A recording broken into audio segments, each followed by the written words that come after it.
নমস্কার বন্ধুরা, জিভে জল বাই অঙ্কিতা চ্যানেলে তোমাদের সবাইকে স্বাগত। ফিরে এলাম আজকে সত্যিই দুর্দান্ত স্বাদের একটা জিভে জল আনা রেসিপি নিয়ে। তো বন্ধুরা, মাছ আমরা অনেকে অনেক রকমভাবেই রান্না করে থাকি, কিন্তু পার্টিকুলারলি বিশেষ কিছু মাছ যেগুলো একটু অন্যরকমভাবে করলে এবং একটু অদল বদল করে দিলে কিন্তু স্বাদটা সত্যিই অন্যরকম হয়ে যায়। তো আজকে সেরকমই একটা রেসিপি করব, যে সিলভার কাপ মাছ, সেটা কাঁচা টক আমি বানাবো। তো কিভাবে বানাবো প্রথম থেকে শেষ পর্যন্ত ভিডিওটা দেখে নাও। তো এখানে সিলভার মাছ আছে 6-7 পিস মতো, আগে থেকে তেঁতুল, এবং এই তেঁতুলটা পুরনো তেঁতুল, আমি জলে ভিজিয়ে রেখেছিলাম। টাইটেল দেখে বুঝতেই পারছো যে আজকে তেলটা আমি রান্নার চেঞ্জ করে দিয়েছি, এটা আচারের তেল। এই আচার তেল দিয়ে কিভাবে আমি মাছের টকটা রান্না করব দেখো।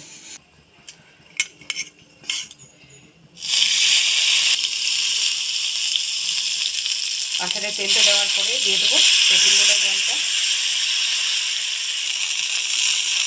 তেঁতুল থেকে সমস্ত পাল্পটা নিয়ে আমি কড়াইয়ের মধ্যে দিয়ে দেবো। ওর মধ্যে দিয়ে দিচ্ছি আন্দাজ মতো হলুদ, লবণ এখনও দেবো না, এখন হলুদ দিয়ে আর তেঁতুলের এই পাল্পটা খুব ভালোভাবে আমি ফুটিয়ে নেব। আর এই রেসিপিটাতে কোনো ফোড়ন কিছু যাবে না।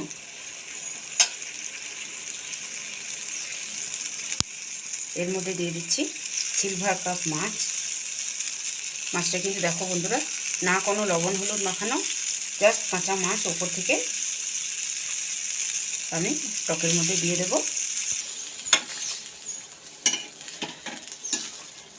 সিলভার কাপ মাছ অনেকেই খেতে চায় না বন্ধুরা, কিন্তু রেসিপিটা একটু এদিক ওদিক করে যদি বানাও না, বাড়িতে যারা খায় না তারাও দেখবে চেটেপুটে খাবে। আর যেভাবে আমি আজকে বানাচ্ছি এই রেসিপিটা একবার হলেও ট্রাই করে দেখো বাড়িতে যখন সিলভার কাপ মাছ আসবে।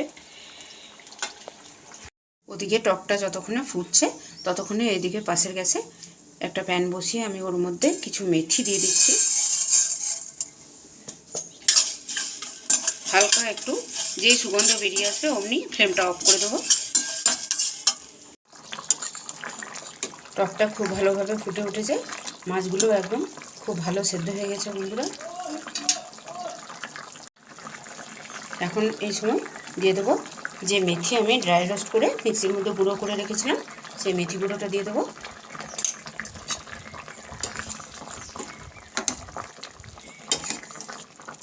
রেসিপি একদম তৈরি হয়ে গেছে।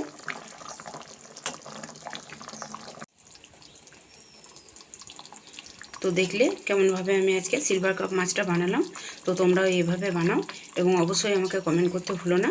তো আজকে এই পর্যন্তই বন্ধুরা, ফিরে আসছি আবার অন্য কোনো দিন অন্য কোনো জিভে জল আনা রেসিপি নিয়ে। ততক্ষণের জন্য সবাই সুস্থ থেকো, ভালো থেকো, টাটা।